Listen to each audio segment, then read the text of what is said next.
नमस्कार अनि हार्दिक स्वागत छ दर्शकबिन। कार्यक्रम प्रश्न समय अन्तर्गतको यो कोरोना विशेष अपडेटमा म भूपाल रिटेल। नेपालमा पनि कोरोना भाइरसको जोखिम उच्च भएपछि सरकारले लकडाउन गरेको छ। 2 साताभन्दा बढी, आधा महिनाभन्दा बढी समय यो लकडाउनका कारण व्यतीत हुँदा आम मानिसहरूको जीवन यति बेला प्रभावित भएको छ। घरमै थुनिएर जस्तो अवस्थामा बसिरहँदा मानिसहरू यो गर्ने या त्यो गर्ने भनेर दिगदारी महसुस गरेका टिप्पणीहरू उनीहरूले सामाजिक सञ्जाल मार्फत अभिव्यक्ति गरिरहेका देखिन्छन् र सरकारले आम नेपालीलाई लकडाउनमा बस त भन्यो, तर सरकारले चाहिँ के गरिरहेको छ? आखिर नेपालीहरूलाई लकडाउनमा बस्न लगाएर सरकार आफै चाहिँ कोरोना भाइरसको जोखिम न्यूनीकरणका लागि के कस्तो काम गरिरहेको छ? यो 16 दिनका बीचमा के भए र आम मानिसको जनजीवनलाई सहजीकरण गर्दै जोखिमलाई न्यूनीकरणका लागि समेत सरकारले के कस्ता कदमहरू चालिरहेको छ? यी सन्दर्भको जवाब आज हामी सरकारित निकाय मार्फत लिने प्रयत्नमा हुनेछौँ टेलिफोन सम्पर्कका माध्यमबाट। र पृष्ठभूमि जानकारी गराउँ कि नेपालमा पहिलो पटक कोरोना भाइरस जनवरी 23 नेपाली डेट माघ 9 मा पहिलो पटक देखिए पछाडि त्यसको करिब 2 महिना पछाडि दोस्रो संक्रमित नेपालमै देखिँदै अहिले 9 जना संक्रमित पुगेका छन् र यसमध्ये 2 महिना अगाडि देखिएका 1 जना संक्रमित निको भएर घर गएको र 8 जना उपचाररत छन्।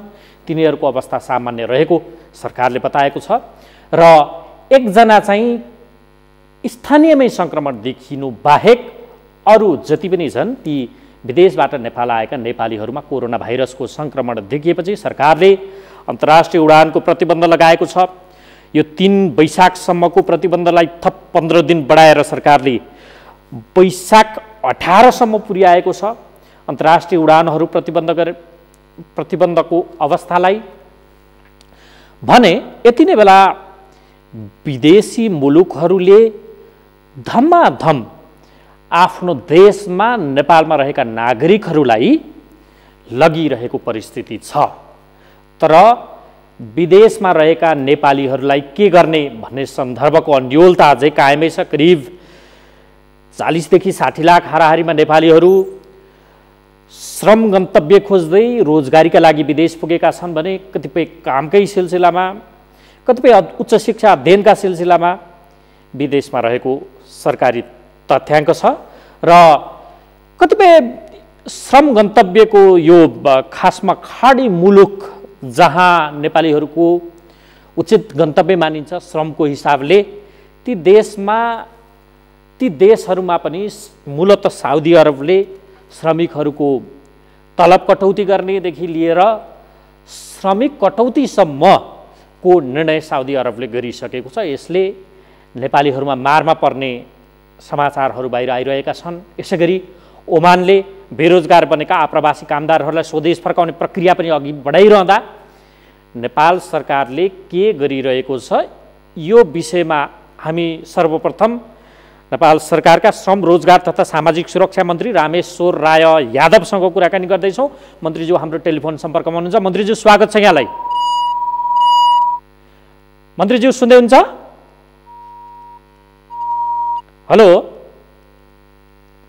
आदरणीय दर्शकहरू, प्राविधिक समस्याका कारणले मन्त्रीज्यूसँग हाम्रो कुराकानी हुन सकेको छैन। पुनः हामी प्रयत्न गरिरहेका छौँ। म जानकारी दिँदै थिएँ खाडी मुलुकमा रहेका नेपालीहरू अब रोजगारी गुम्ने डरले सताइएको अवस्थामा छ। रोगले भन्दा पनि भोकको सुर्तामा नेपालीहरू पर्न थालेको बताइएको छ। यद्यपि सरकारले, प्रधानमन्त्रीले कतिपय विदेशमा खाडी मुलुकमा रहेका राष्ट्र प्रमुख तथा सरकार प्रमुखलाई टेलिफोन सम्पर्क गरेर चासो लिएको जानकारी प्राप्त भएको छ। श्रम मन्त्रीले पनि त्यो बारेमा जानकारी लिइराख्नु भएको छ। परराष्ट्र मन्त्रीले जानकारी लिइराख्नु भएको छ। तर यसको अहिलेसम्म खासमा निचोडमा पुगिएको अवस्था छैन। विदेशमा रहेका नेपाली जो श्रमिकको रूपमा रहेका छन् तिनीहरूलाई नेपाल ल्याइन्छ या ल्याइन्न, त्यहीँ रहिरहँदा पनि उनीहरूको रोजगारी गुम्ने अवस्था रहन्छ कि रहन्न, यो समेतलाई जोडेर म अब नेपाल सरकारका श्रम रोजगार तथा सामाजिक सुरक्षा मन्त्री रामेश्वर राय यादवसँग कुराकानी गर्दैछु। मन्त्रीज्यू, तपाईँलाई स्वागत छ कार्यक्रममा। धन्यवाद। आराम हुनुहुन्छ मन्त्रीज्यू? ठिक छ। तपाईँ हामी ठिक छौँ, सारसौँदौनी छौँ।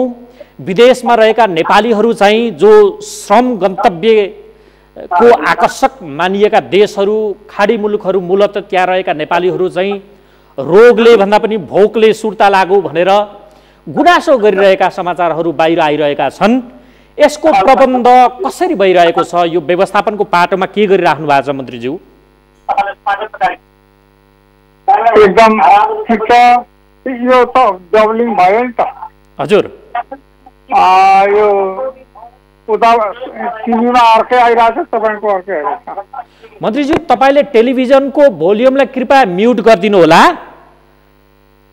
त्यस पछाडि मात्रै तपाईँसँग राम्रोसँग कुराकानी हुन सक्छ। हेलो, सुन्दै हुनुहुन्छ? ओके, अब तपाईँलाई मेरो प्रश्न, नेपालमा रहेका विदेशी नागरिकलाई पनि धमाधम ती सम्बन्धित मुलुकले आफ्ना नागरिकलाई फर्काइरहेको छ। हाम्रो देश तुलनात्मक रूपमा कोरोना भाइरसको जोखिम कम देखिन्छ आजका मितिसम्म। खाडी मुलुकमा रहेका विशेषतः श्रमका लागि विदेशिएका नेपालीहरू यति बेला कोरोना भाइरसको महामारी बढिसके पछाडि रोगले भन्दा पनि भोकले सुर्ता लागिसक्यो, रोजगारी घुम्ने भयो। कतिपय देशहरूले त श्रमिकहरू कटौती र तलबहरू कटौतीसम्मको निर्णय गरिसकेका छन्। इभन साउदी अरबले त्यो निर्णय गरिसक्यो। यी नेपालीहरूलाई जोगाउनका लागि, उनीहरूलाई अप्ठ्यारो पर्न नदिनका लागि के प्रबन्ध भइरहेछ मन्त्रीज्यू? धन्यवाद। सर्वप्रथम तपाईँहरूलाई के जानकारी गराउन चाहन्छु भने, हजुर, तपाईँले भने जस्तै त्यस्तो अत्तालिहाल्नुपर्ने अवस्था छैन। हजुर, निश्चित रूपमा यो कोरोना भाइरसको समस्या विश्वभरि नै एउटा आक्रान्त बनाएको छ। हजुर, र जुन देशमा हाम्रो श्रमिक दाजुभाइ दिदीबहिनीहरू श्रम बेचेर काम गर्दैछन्, हजुर, त्यहाँ काम गर्ने सिलसिलामा अहिले लकडाउन भएकोले हजुर, त्यहाँ सम्पूर्ण यो कारोबारहरू बन्द भएको अवस्था त्यहाँ पनि छ। हजुर, र त्यस्तो अवस्थामा हाम्रा कामदारहरूलाई यो लकडाउनकै कारणबाट नेपाल फर्किन पनि गाह्रो छ। हजुर, हाम्रो अस्ति डिप्लोमेटिक च्यानलहरूबाट म र परराष्ट्र मन्त्रीज्यू हजुर, दुवैजना भिडियो कन्फरेन्सबाट बारम्बार हामी कुराहरू गरिरहेका छौँ। हजुर, स्वयं सम्माननीय राष्ट्रपतिजी चिन्तित हुनुहुन्छ, स्वयं सम्माननीय प्रधानमन्त्रीजी चिन्तित हुनुहुन्छ।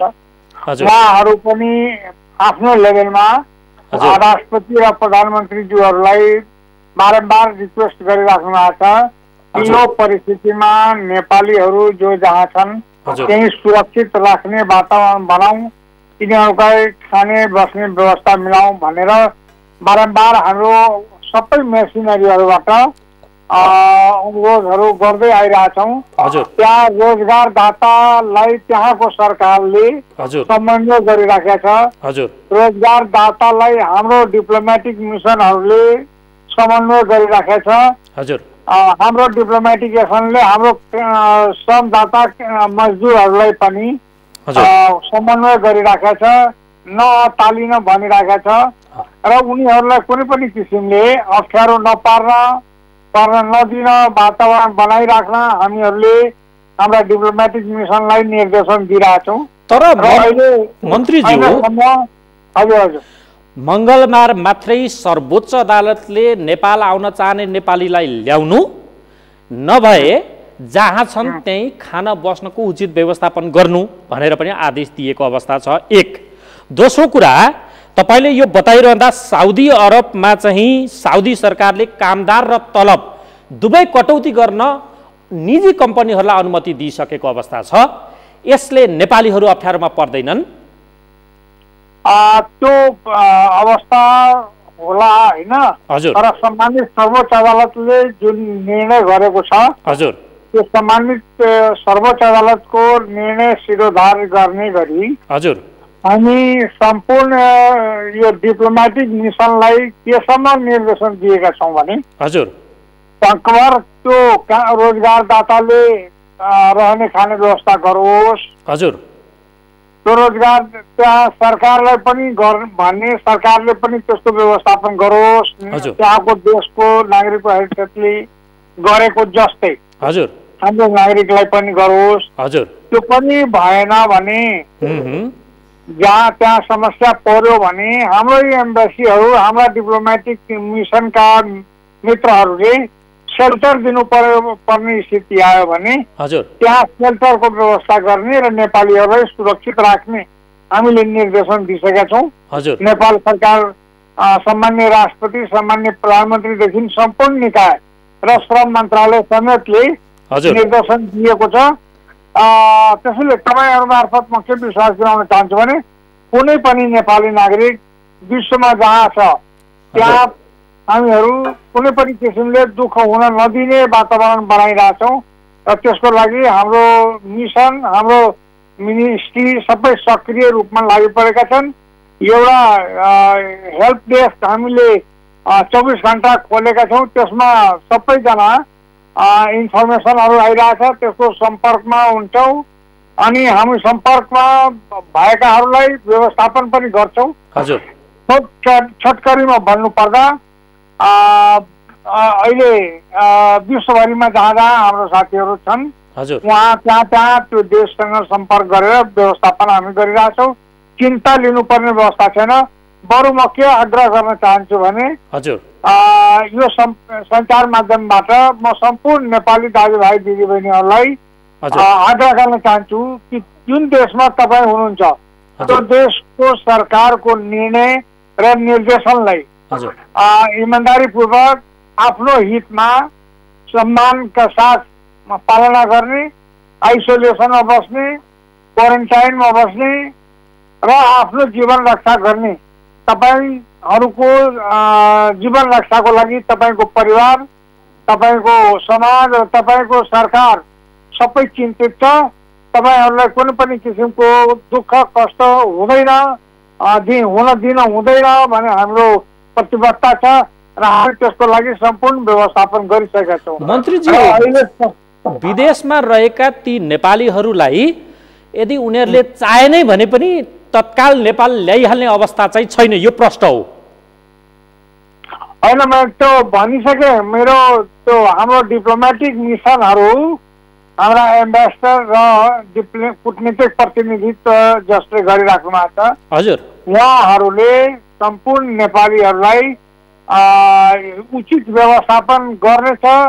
त्यहाँ सरकारले हेरेन, रोजगारदाताले हेरेन भने आफैले सेल्टर बनाएर पनि राख्ने व्यवस्था गरेको छ। त्यसको लागि हामी सम्पूर्ण तयारी गरिरहेछौँ। त्यहाँ मिसनलाई कुनै किसिमको सङ्कट पर्यो भने हामी नेपाल सरकार त्यसलाई सम्पूर्ण सहयोग गरेर नेपालीहरूलाई अप्ठ्यारो पर्न दिँदैनौँ भने होइन। त्यो त बुझियो मन्त्रीज्यू। जस्तो विदेशी देशहरूले जसरी नेपालबाट आफ्ना नागरिक लगिरहेछन् धमाधम, त्यो तवरले नेपालले चाहिँ ल्याइहाल्ने अवस्था छैन, यो प्रश्न हो। त्यो अवस्था नेपालमा अहिले बनि नसकेको र अहिले चारैतिर यो लकडाउन भएकोले यो प्लेनको सुविधा पनि नभएको र हाम्रो सङ्ख्या झन्डै 45 लाख भन्दा बढी भएकोले त्यो 45 लाख नेपालीहरूको तत्काल व्यवस्थापन नेपालमा अति गाह्रो हुने र हाम्रो क्षमताभन्दा बाहिर गएर त्यो परिस्थिति बिग्रिन सक्ने।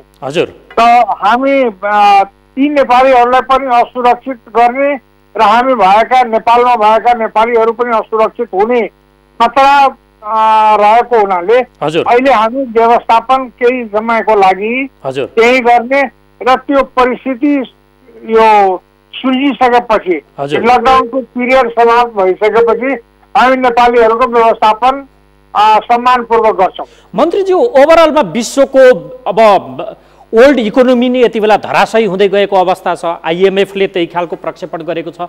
विश्व ब्याङ्कले 87 ट्रिलियन अमेरिकी डलर रहेको विश्व अर्थतन्त्रको 2% अर्थतन्त्र नाजुक हुने, खस्किनेसम्मको आकलन गरेको छ। 2 ट्रिलियन अमेरिकी डलर भनेको त अब नेपालीमा त्यसलाई रूपान्तरण गर्ने हो कति अथाह भयो।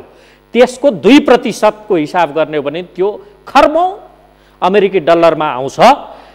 यसले संसारलाई नै अर्थतन्त्रमा अप्ठ्यारो पारेको अवस्था छ। यसको बाछिटा नेपालसम्म पर्छ र विदेशमा रहेका नेपाली धेरैको रोजगारी खोसिने कुरा निसङ्कोच भन्न सकिन्छ।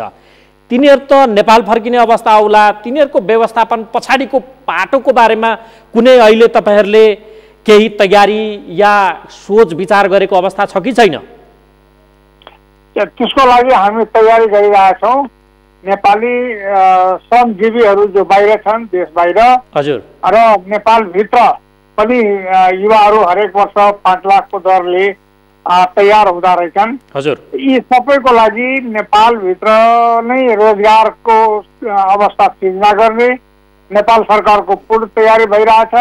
हामी बाहिर रहेका नेपालीहरूलाई समेत पनि नेपालमै रोजगारी दिने वातावरण बनाइरहेछौँ।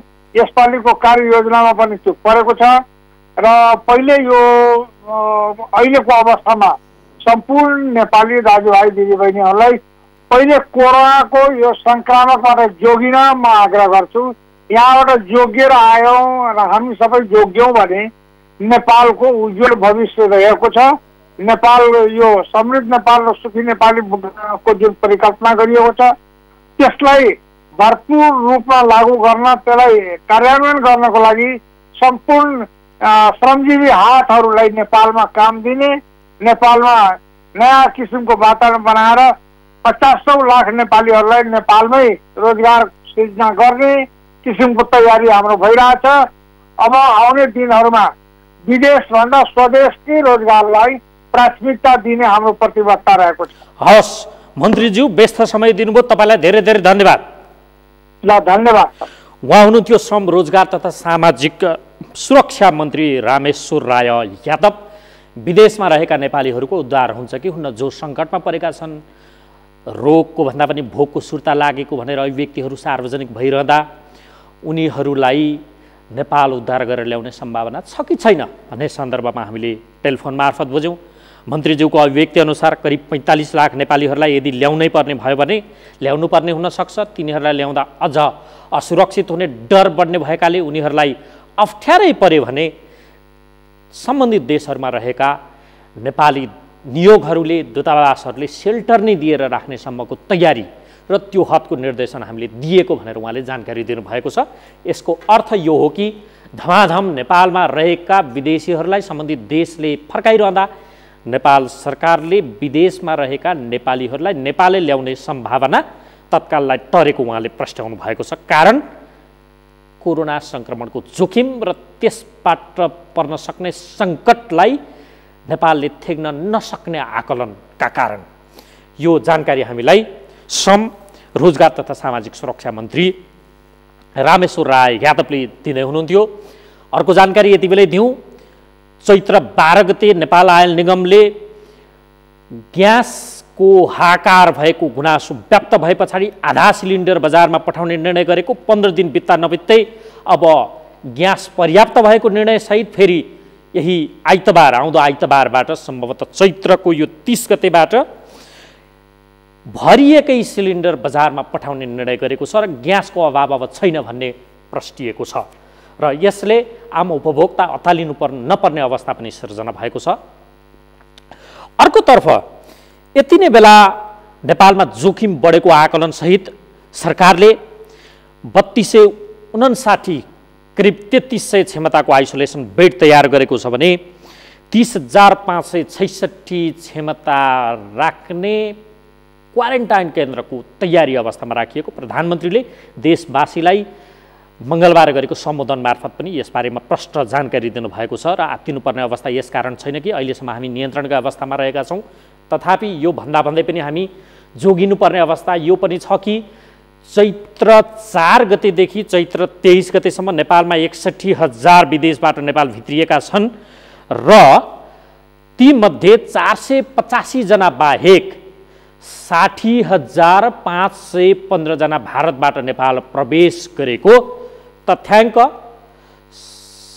सङ्घीय मामिला तथा सामान्य प्रशासन मन्त्रालयले नै सार्वजनिक गरेको छ। उसले देशभरका स्थानीय तह मार्फत लिएको सूचना यो हो र 60,585 जना भारतीयहरू नेपाल प्रवेश गरेको र लकडाउन हुँदाहुँदै पनि चैत्र 22 गते 15 जना भारतीयहरू महोत्तरी सीमानाका हुँदै महोत्तरीमा आएर बसेको खुलेको छ र प्रदेश नम्बर 2 का 8 जिल्लामा प्रहरीले चेकपोस्ट पनि बढाएर 329 वटा पुर्याएको जानकारी हामीलाई प्राप्त भएको छ। र किन यो हदको लकडाउन भन्दा भन्दै पनि चेकिङ हुँदाहुँदै पनि कसरी भारतीयहरू नेपाल छिरिरहेका छन्? 60,585 जना भारतीय त 4 चैत्रदेखि चैत्र 23 सम्म नेपाल छिरेका छन्। त्यसले जोखिम बढाएको छ कि छैन? तिनीहरू सबैको परीक्षण कसरी सम्भव हुन्छ? र 2 नम्बर प्रदेशमा राहत वितरणदेखि लिएर आम मानिसलाई सुरक्षित राख्ने सम्मका तयारी प्रदेश नम्बर 2 सरकारले कसरी गरिरहेको छ? यसबारे हामीलाई जानकारी दिन यति बेला प्रदेश नम्बर 2 का मुख्यमन्त्री लालबाबु राउत हुनुहुन्छ। मुख्यमन्त्रीज्यू, स्वागत छ यहाँलाई कार्यक्रममा। धन्यवाद। आराम हुनुहुन्छ मुख्यमन्त्रीज्यू? ठिकै छ। 2 नम्बर प्रदेशको अवस्था के छ? कोरोना संक्रमणको जोखिम पछाडि मुलुक लकडाउनमा छ। मूलत तपाईको क्षेत्राधिकारमा रहेको 2 नम्बर प्रदेशको अवस्था के छ बताइदिनुहोस् न सुरुमा। हामी सबै किसिमले तयार भएर बसेका छौँ र हाम्रो तयारी यो प्रदेशभित्र जुन चाहिँ अब क्वारेन्टाइन निर्माणदेखि लिएर अब आइसोलेसन वार्ड्सहरू र चाहिने हामी सबै किसिमको तयारी गरेका छौँ। हामी त्यो तयारीमा हजुर कति क्षमताको तयारी हामी कहाँ पुगेको छ? हामी थेग्न सक्ने तहमा छौँ कि भवितव्य परिहाल्यो भने के छ त्यो बताउनुहोस् त। हजुर, भवितव्य परिहालेमा हामी कुन क्षमताको त्यसबाट पार लाग्न सक्ने किसिमको तयारीमा छौँ?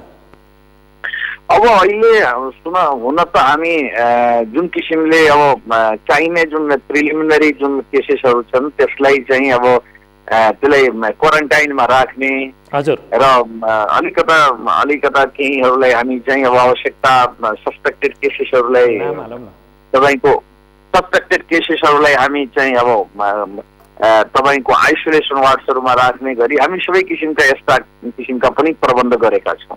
हामी चाहिँ हजुर हजुर कति तयारी छ? आइसोलेसन कति भयो 2 नम्बर प्रदेशमा? क्वारेन्टाइन कति व्यवस्था भयो मुख्यमन्त्रीज्यू? अब यस्तो त 3000 जति क्वारेन्टाइन र 250-300 जति के अरे आइसोलेसन वार्ड्सहरू छन्। तर चाहिँ अहिले अब छिटै नै हामी कोरोना हस्पिटलकै रूपमा केही हस्पिटलहरूलाई छिटै नै हामी तयार गर्न गइराखेका छौँ।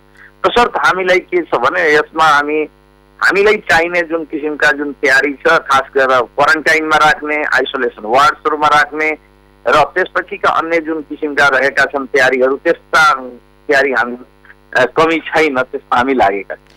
मुख्यमन्त्रीज्यू, अब यो महामारी त एक हिसाबले शाब्दिक हिसाबले अलिकति भावनात्मक रूपमा उद्वेलित गरेर भन्नु पर्यो भने त महामारीले ढकढक्याउँदै हाम्रो दैलोसम्म आएको कुरालाई हामी अब नकार्न सक्ने अवस्थामा छैनौँ। तयारीका हिसाबले गर्नुपर्ने जति तयारी भइसकेको हो त? त्यो तहको सन्तोषजनक अवस्थाको छ? ढुक्काउने अवस्था छ?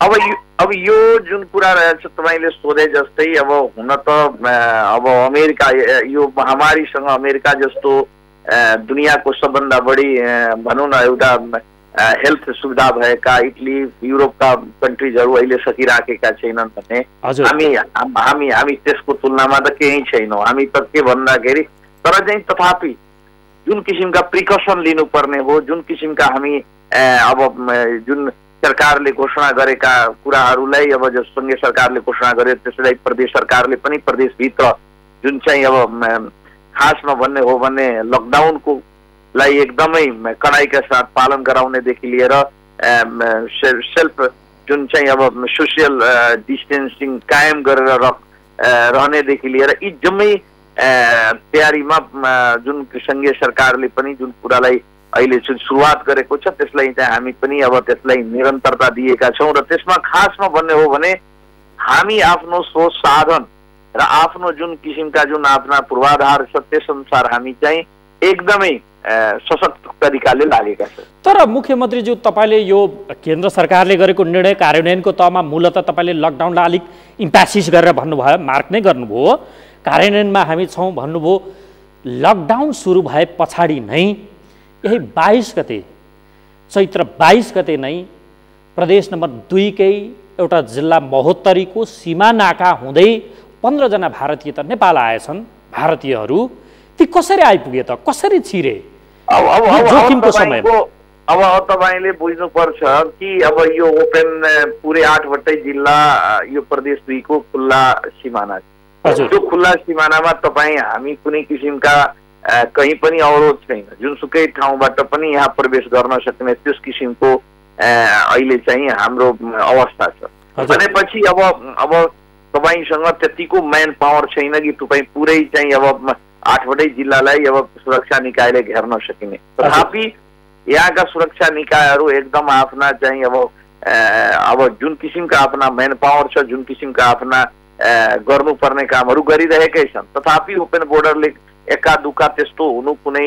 यसलाई हामी चाहिँ अस्वाभाविक भन्न मिल्दैन किनभने चारैतिर ओपन बोर्डर छ र चारैतिरबाट चाहिँ प्रवेशको चाहिँ अब आउन सक्ने ठाउँ छ तथापि हाम्रो आफ्नो जुन किसिमका म्यान पावर छ जुन किसिमका हाम्रा तयारी छ त्यसमा हाम्रो प्रयास यो छ हामी मात्र होइन अहिले तपाईँ संघीय सरकारको कुरा गर्ने हो के अरे भारतीय सरकारको कुरा गर्ने हो भने भारतीय सरकार पनि हाम्रो ओटातिर पारी गएर हेर्ने हो भने उनीहरू पनि क्वारेन्टाइन खडा गरेर उता त्यतिकै किसिमले शक्तिका साथ उनीहरू प्रस्तुत भइराखेका छन् त्यसैले मलाई के लाग्छ भने दुवैतिर प्रदेश हाम्रो प्रदेशले पनि जुन किसिमका लागेकै छ उता चाहिँ अब भारतीय सरकारको खास नभन्ने हो भने बिहार जुन राज्य छ त्यहाँ चाहिँ पनि त्यतिकै किसिमको सशक्त किसिमले उतातिरका सुरक्षा कर्मीहरू पनि खटेका छन् हाम्रो अवस्था अब पश्चिमी नेपालको अवस्था जस्तो छैन जस्तो कि त्यहाँ धेरै यहाँ तपाईले धार्मिक हिसाबले मान्छे बाहिर गएका काम गर्न पनि अब खास गरेर ठुला सहरमा जाँदाखेरि थोरै यो प्रदेशबाट मलाई लाग्छ कि अब यता नजिकका केही ठाउँहरूमा हुनुपर्छ त्यो त टाढै हुनुपर्छ दिल्ली हुन सक्छ बम्बई हुन सक्छ या अन्य ठुला सहरमा मात्र हुन सक्छ तर पनि हामी त्यताबाट आउन पनि विभिन्न कारणले चाहिँ असजिलो छ तर पनि अब जुन किसिमका वारीपारीको कुरा छ केही अब खास अब भनौँ न एउटा अब भारत र नेपालको यस्तो पुरानो लामो र यहाँ चाहिँ अब भनौँ न बेटी रोटी र को सम्बन्ध त हामी सबैले थाहै छ तथापि हामी के गरेका छौँ भने यो अवस्था जुन किसिमका छ त्यहाँ चाहिँ अब सक्दो हाम्रो यो प्रयास छ कि अब कुनै पनि किसिमले उताबाट चाहिँ मान्छेहरू यता प्रवेश नगरोस्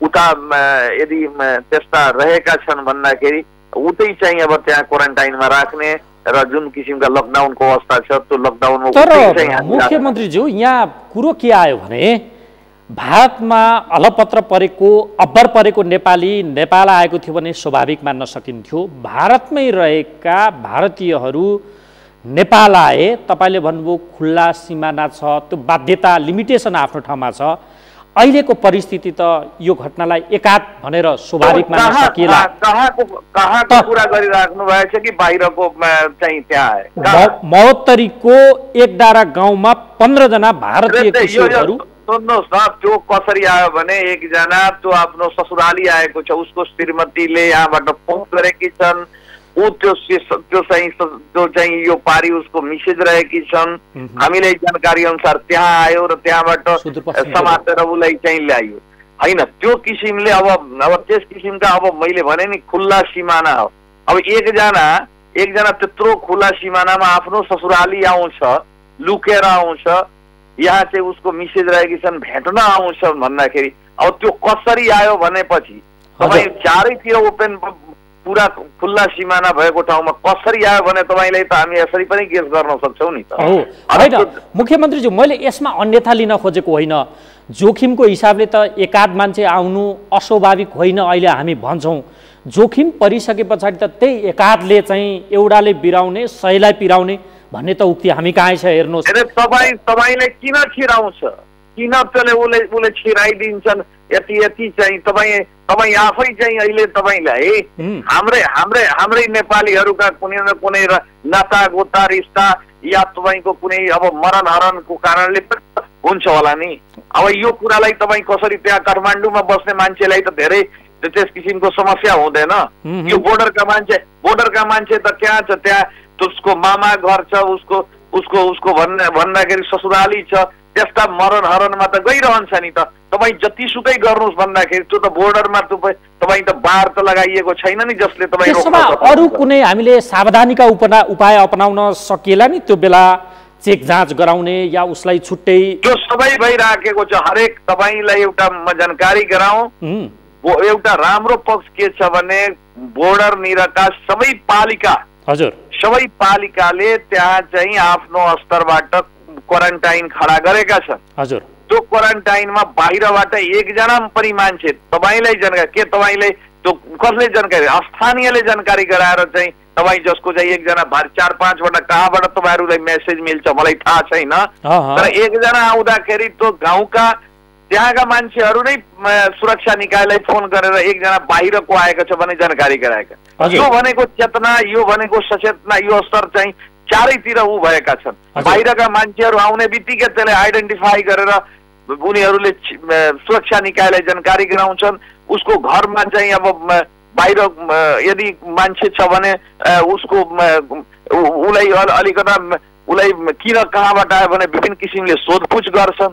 त्यसैले मलाई के लाग्छ भने अहिले जुन स्तरको सचेतना चाहिँ हाम्रो समाजमा खासमा भन्ने हो भने मैले हेरिरहेको छु चारैतिर यो प्रदेशका सबै गाउँपालिकाहरूमा हेर्ने हो भने, नगरपालिकामा हेर्ने हो भने यही अवस्था छ। मान्छेमा चेतना बढी छ।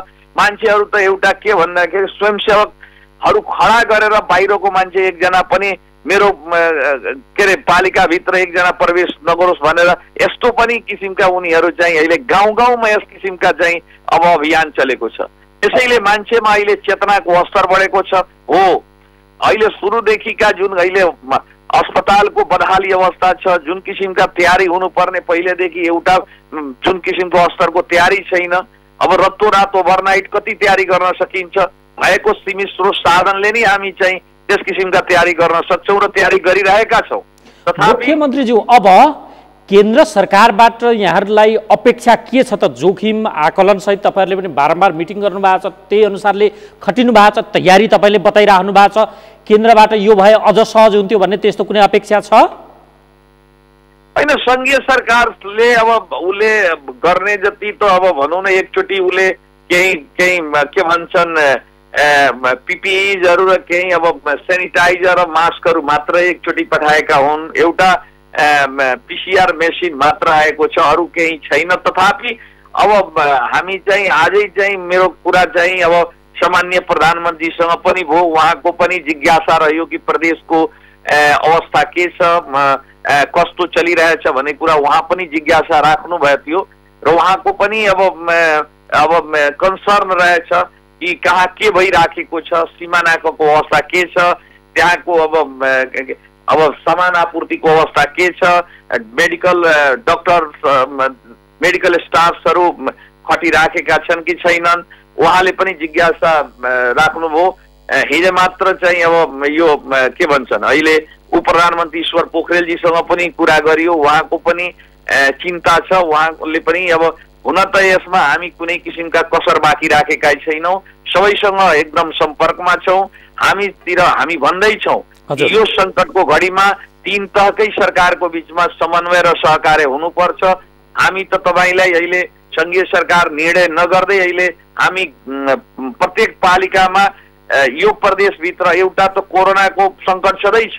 अहिले गाउँ गाउँमा जुन मजदुर छन्, कृषि मजदुर छन्, तपाईँको अब दिउँसो काम गरेर बेलुका बिहान खाना खाने जुन एउटा ठुलो जमात छ, त्यसको लागि त अलग एउटा सङ्कट छ। ओके, होइन, म ठ्याक्कै त्यही रोगले भन्दा भोकले सुर्ता भयो भनेर मजदुरहरूले भनिरहेछन्। मुख्यमन्त्रीज्यू, लकडाउन आधा महिना बढी भइसक्यो, मानिसहरूको गुनासो यहाँ यसरी आएको छ कि चेकलिस्ट पनि बनाउँदैनन् कि क्या हो, तालुकावालाहरूले यो राहत वितरण गर्दा दोहोरियो तेहोरियो, प्राथमिकता दिइएन आदि जस्ता गुनासा व्याप्त रूपमा आएका छन्। त्यहाँको व्यवस्थापन के छ? तपाईहरुलाई कहाँबाट गुनासो आउँछ? यो प्रदेशमा एक एक्का दुक्का बाहेक सबैतिर हामीले चाहिँ मोनिटरिङ गरिरहेका छौँ। हामी चाहिँ स्थानीय जुन अब पालिकाका प्रमुख भनौँ या मेयरहरूसँग हामी चाहिँ एकदमै नियमित सम्पर्कमा छौँ।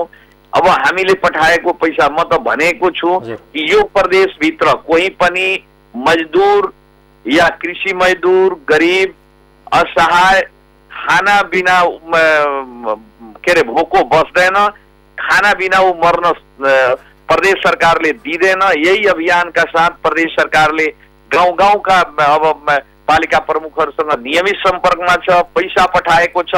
त्यसले हाम्रो तर्फबाट हजुर मुख्यमन्त्रीज्यू, जस्तो त्यसो भए तपाईको क्षेत्राधिकार रहेको प्रदेश नम्बर 2 का 8 जिल्लाका बासिन्दालाई ढुक्क आश्वस्त बनाउन सक्नुहुन्छ। कोरोनाको जोखिमको पूर्व तयारी हामीले गरेका छौँ, लकडाउनका बेला भोकभोकै पर्नुपर्ने अवस्था तपाईहरुलाई छैन, त्यस्तो छ भने सम्पर्क गर्नुहोस् आदि इत्यादि। तपाईको यही होला नि त प्रतिबद्धता? अब एकदम गरिसकेका छ। अन्य प्रदेशभन्दा हामी एक स्टेप अगाडि छौँ, संघीय सरकारभन्दा पनि एक स्टेप अगाडि छौँ। यो बारेमा हाम्रो 8वटै जिल्लाका 126 पालिकासँग हाम्रो चाहिँ एकदम सम्पर्क छ। हामी पैसा पठाइसकेका छौँ। 8 जिल्लाका प्रमुख जिल्ला अधिकारीहरूलाई 50-50 लाख धेरै सुरुमै पठाइसकेका छौँ। हरेक हस्पिटल अहिले प्रादेशिक हस्पिटलमा लगभग 5 करोड 6 करोड रुपियाँ गइसकेका छ। कुनै पनि त्यहाँ आवश्यक चिजवस्तुहरू खरिद गर्नको लागि कमी नहोस्। त्यहाँ चाहिँ अब खरिद ऐनको छोटो प्रक्रियाबाट सामान खरिद गर्नको लागि पनि हामी निर्णय गर्न पठाइसकेका छौँ। हामीले जहाँ आवश्यक पर्ने वस्तु कमी नहोस् त्यसको लागि हरेक किसिमका गर्नुपर्ने निर्णय हामी गर्न पठाइसकेका छौँ। त्यसैले हामी यो प्रदेशभित्र कुनै पनि किसिमका देशका कमी हुन दिँदैनौँ। प्रदेश सरकार त्यो प्रतिबद्ध छ। हस् मुख्यमन्त्रीज्यू, व्यस्त समय दिनुभयो, जानकारी दिनुभयो, तपाईँलाई धेरै धेरै धन्यवाद।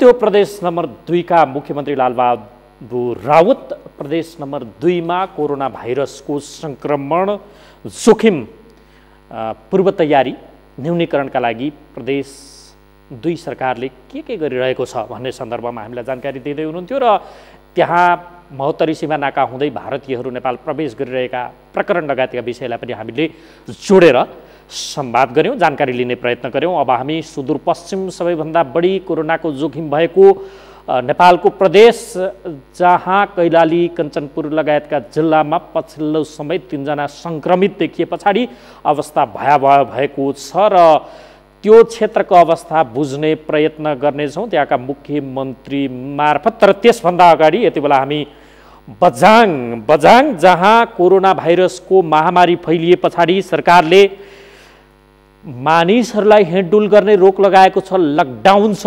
अझ सुदूरपश्चिम त झन् भयावह अवस्थामा भएको भनेर चौतर्फी रूपमा चिन्ताहरू जाहेर भएका छन्। त्यही अनुसारको निगरानी र तयारीहरू सरकारले केन्द्रदेखि केन्द्रित गरिरहेको अवस्थामा बझाङमा चाहिँ चैतली मेला भर्न 1000 भन्दा बढी मानिसहरू त्यहाँ पुगेको भनेर सर्वत्र आलोचना भएको छ। यसले जोखिमको बेला यो के गरेको, प्रशासनले किन नियमन नगरेको भन्ने सम्मको आलोचना प्रशासनिक तहमा पनि गरिएको छ र सामाजिक सञ्जालमा त्यही हदको एक हिसाबले आलोचनाले आज व्याप्त भएको अवस्था थियो। र यो खासमा भएको के हो यसबारेमा हामी बुझ्ने प्रयत्न गर्दैछौँ। यसका लागि हामीसँग यति बेला सम्पर्कमा हुनुहुन्छ बझाङका सहायक प्रमुख जिल्लाधिकारी रामकुमार सार्की। सहायक प्रमुख जिल्लाधिकारीजी, स्वागत छ यहाँलाई। धन्यवाद सर, नमस्कार। आराम हुनुहुन्छ? ठिकै छु हजुर।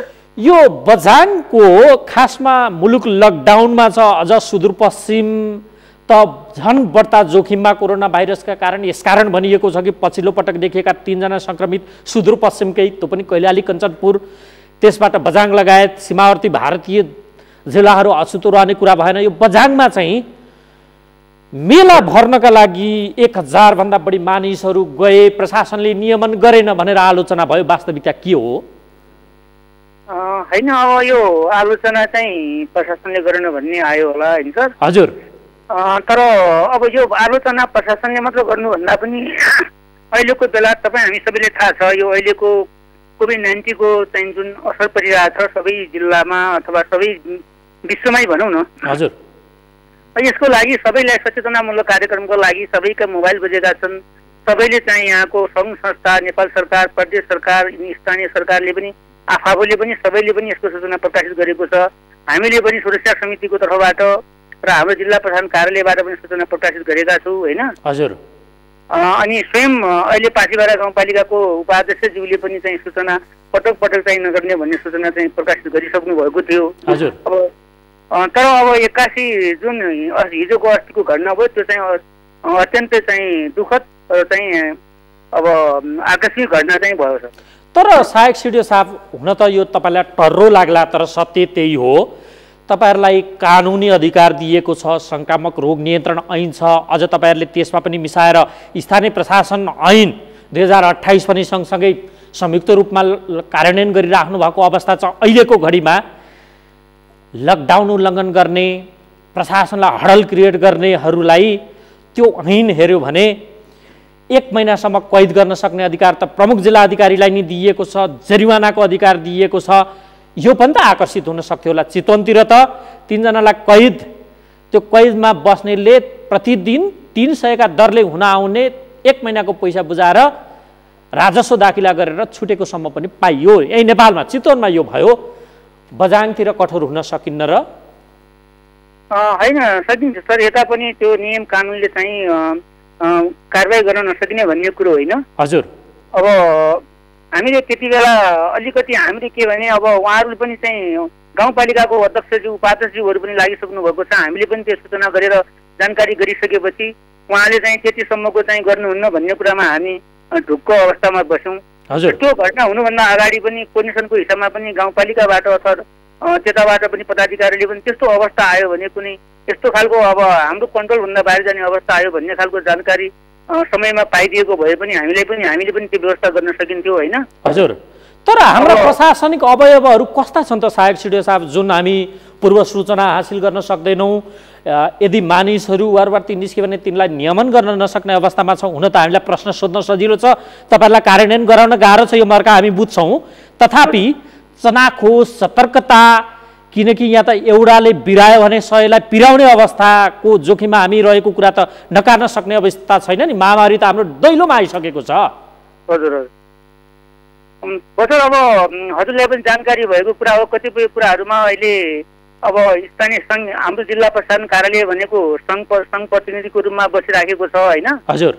अब स्थानीय सरकारको रूपमा चाहिँ गाउँपालिका अथवा नगरपालिकाका चाहिँ प्रतिनिधिज्यूहरू बसिराख्नु भएको छ होइन। हजुर। यस बेलामा कतिपय कुराहरूमा अब हामीले कोर्डिनेसन गर्ने बाटोमा पनि कतिपय पोर्टफोलियोको कुराहरूमा गर्दाखेरि पनि अब सिडिओ साहब चाहिँ पोर्टफोलियोको हिसाबमा चाहिँ तल बस्नु भएको छ। कतिपय हामीले शान्ति सुरक्षाका बेलामा केही कुराहरू आग्रह गर्दाखेरि पनि अलिकति उहाँहरूलाई कहिलेकाहीँ अप्ठ्यारो चाहिँ महसुस गरेको हामीले फिल गरेका छौँ।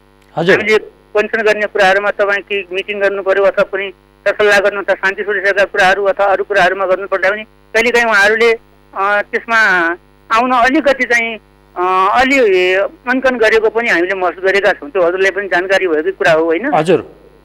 तर अहिलेको सवालमा जुन यो छ यसको बारेमा चाहिँ अहिले कोभिड-19 को बारेमा जुन चाहिँ बजङ अत्यन्त अब विकट, फेरि इन्डियाको चाहिँ बढी जस्तो यहाँको मान्छेहरू इन्डियामा जाने हामी जोखिममा छु, सरले पहिले नै भनिसक्नुभयो। यसमा बजङ अत्यन्त चाहिँ अब दार्चुला बाटोको नाकाबाट हिँडेर आउने, अनि यता क्याडी बाटोको गाडीको बाटोबाट आउने, अनि अरू ठाउँबाट पनि आउने, यहाँको चाहिँ विभिन्न ठाउँका जङ्गलका बाटाहरू पनि पैदल हिँडेर आउने बाटाहरू पनि छन्। यसमा हामी सबैले आफ्नो ठाउँबाट सतर्कता अप्नाउनु जरुरी नै थियो र जरुरी छ पनि। तर अहिले अब जुन यो घटना हामीले चाहिँ यो अकल्पनीय घटना जुन घट्यो यसमा चाहिँ हामीले सुरुमै नै हामीले जानकारी गराएका छौँ। मलाई सिडिओ साहबले मसँग कुरा भएअनुसार 11 गतेकै दिनमा पनि के अरे यो बानीको जुन मेला लागुको बिहान 11 बजेसम्म उहाँले चाहिँ अध्यक्षज्यूसँग कुरा गर्दाखेरि के छ अध्यक्षज्यू भन्दाखेरि हामी सामान्य पूजाको रूपमा मात्र हुन्छ, अरू कुरो हुँदैन भनेर भन्नुभएको छ भन्ने कुरा चाहिँ सिडिओ साहबले भन्नुभएको। अब यसो गरौँ सहायक सिडिओ साहब, वर्ष समय लगभग सकिएकाले तपाईँलाई सम्भवतः मेरो अन्तिम प्रश्न पनि हो। अब यो घटनापछि त एउटा पाठ पक्कै पनि त्यहाँको प्रशासनले सिकेको छ। निश्चित सर, निश्चित। अब के गरिराख्नु भएको छ? हुन त भारततिर धारचुलामा अझै पनि नेपालीहरू बसेका छन्, ती बझाङ जिल्लाकै पनि कतिपय आउन पक्कै बाँकी छ। एउटा रिस्क जोनमा बझाङ छ, त्यसलाई जोगाउन तपाईँहरूले के गर्दै हुनुहुन्छ त? अब यो बताइदिनुहोस् त अन्तिममा। अब यसको लागि हामीले जाने त अहिले जता नि घुमाए नि सर, लास्टमा अनि जाने कुरो त अहिले स्थानीय निकायमै जान्छ होइन। हजुर।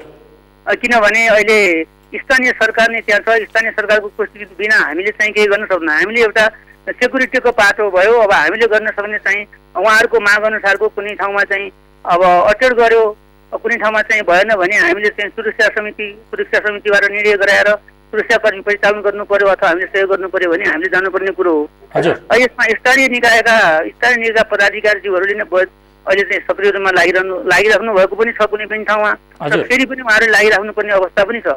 अब अहिले पनि फेरि कतिपय ठाउँमा अब इन्डियाबाट आउने मान्छेहरू जुन आइराख्नु भएको छ उहाँहरूलाई चाहिँ क्वारेन्टाइनको व्यवस्था चाहिँ उहाँहरूले गरिराख्नु भएको छ। हिजो मात्र हामीले बुङ्गल नगरपालिकाको अनि चाहिँ